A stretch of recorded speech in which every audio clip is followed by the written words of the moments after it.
Yes. Welcome to The Know, I'm Meg Turney. I'm Ryan Haywood. Deadpool isn't even out yet, but that hasn't stopped Fox from greenlighting Deadpool 2, proving that sometimes, just sometimes, kids, we can have nice things. Nice things full of violence, Ryan Reynolds, and dick jokes. This rumor comes from the Hollywood Reporter, which says that Fox is moving ahead with production for the Merc with a Mouth sequel in advance of the movie's opening this Friday. But hey, I mean, what about Green Lantern 2? I mean, yeah? Just no. No? Just a no. No. Okay. It's a hard no. Early projections have the movie landing a huge opening weekend, with some estimates placing it north of $70 million. Guess all those Valentine's Day ads fooled the ladies. That's very sexist, Eddie. Ladies like Deadpool 2. And Ryan Reynolds. Yeah, ladies love Ryan Reynolds. And dicks, who knew? Oh, compared to last Valentine's Day hit, 50 Shades of Grey, there's your dicks again, Yes. Which pulled in over $90 million on an opening weekend. The biggest box office opener ever for a Twilight fan fiction film.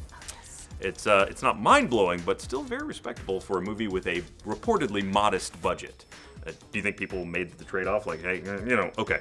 This year, 50 Shades of Grey. Next year, Deadpool. Oh, that's so cute that people believe in their relationships that long enough to ask that. We'll have to ask Carrie and Miles what their deal was.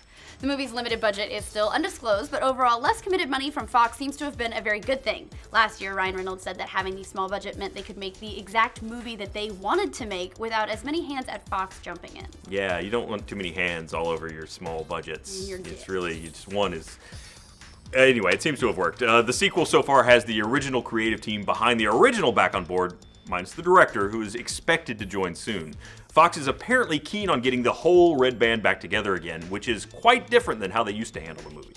Deadpool, one of comics' most vulgar and violent heroes, has had a tough time getting to the silver screen, to put it mildly. Rhett Reese and Paul Wernick, the writers of Zombieland, along with Ryan Reynolds, have been trying to get the movie produced for 11 years. The first script was developed all the way back in 2010. Did we even know what selfies were back then? 2010 is not 11 years ago, right? Yeah, but that's when the script came, because they tried to get it, and then the script was 2010. Math. Eddie does math. Why was it such a hard battle? Well, all right, for one, Fox didn't really believe in the property after they sewed the guy's mouth shut, and then everybody hated him. Go figure.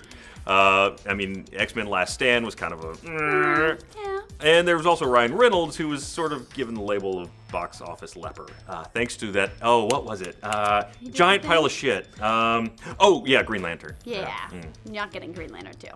But for better or worse, the entire comic book movie scene has completely changed since then. Guardians of the Galaxy took the most overlooked characters in the Marvel Universe and made them the biggest stars of 2014, which does seem to be like the whole Marvel specialty nowadays. And because of DC and Marvel's battle to cinematic universe all the things, moviegoers are more than willing to see comic book movies all the time. Plus, rebooting the X-Men turned out to be huge for Fox thanks to First Class and Days of Future Past, starring Michael Fassbender and Jennifer Lawrence. So hot. And other people. Yes. This is when we all breathe a sigh of relief that Deadpool got made before that whole steaming pile of shit Fantastic Four hit last year. There was also that whole social media campaign started by Team Pool that culminated in the leaked test footage of Ryan Reynolds donning Deadpool's mask and the fourth wall breaking wit.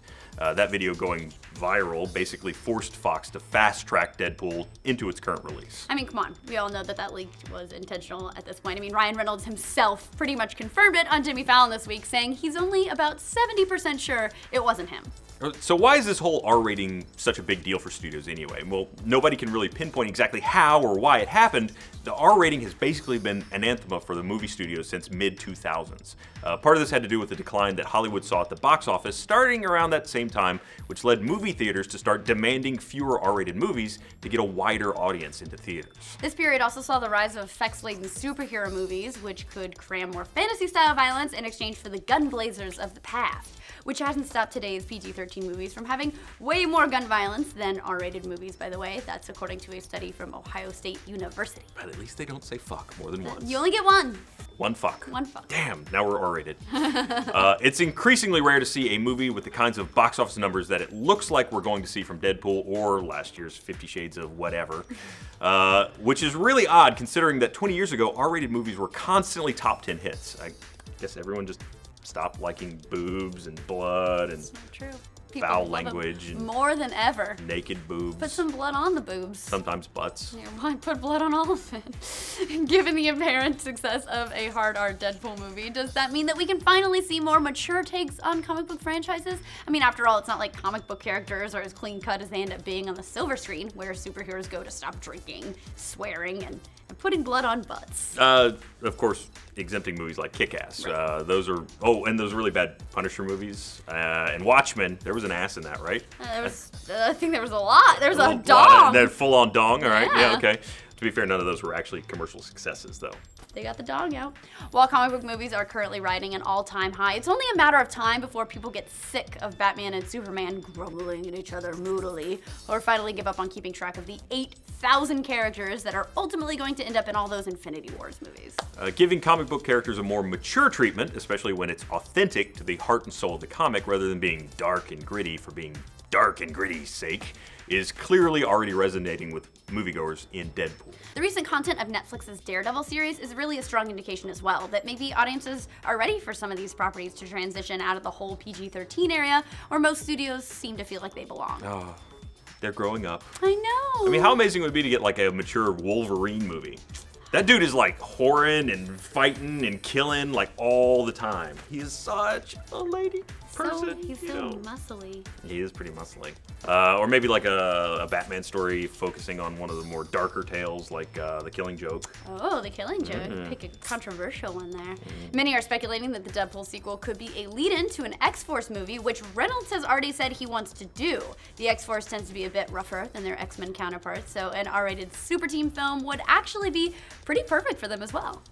In the end, people aren't just going to see Deadpool just because it's rated R, although that was certainly enough to grab comic fans' attention initially. Most likely, it's the authenticity of the film that's coming through.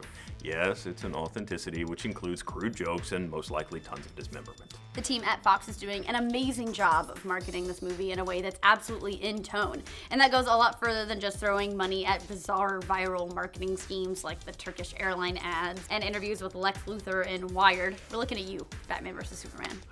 Well, who knows? Maybe we can hope for all different types of comic book content on the screens in the future rather than the cookie-cutter productions these movies have turned into today. Or, in Deadpool's case, cookies with explicit shapes. Dick cookies! What do you guys think of greenlighting Deadpool 2 before Deadpool's even out? How many of you are going to see it this weekend? Hands up! What other R-rated comic book characters deserve the Deadpool treatment? Well, hey, for the latest on Green Lantern 2 news and more updates on comic book movies, like this video and subscribe to The Know.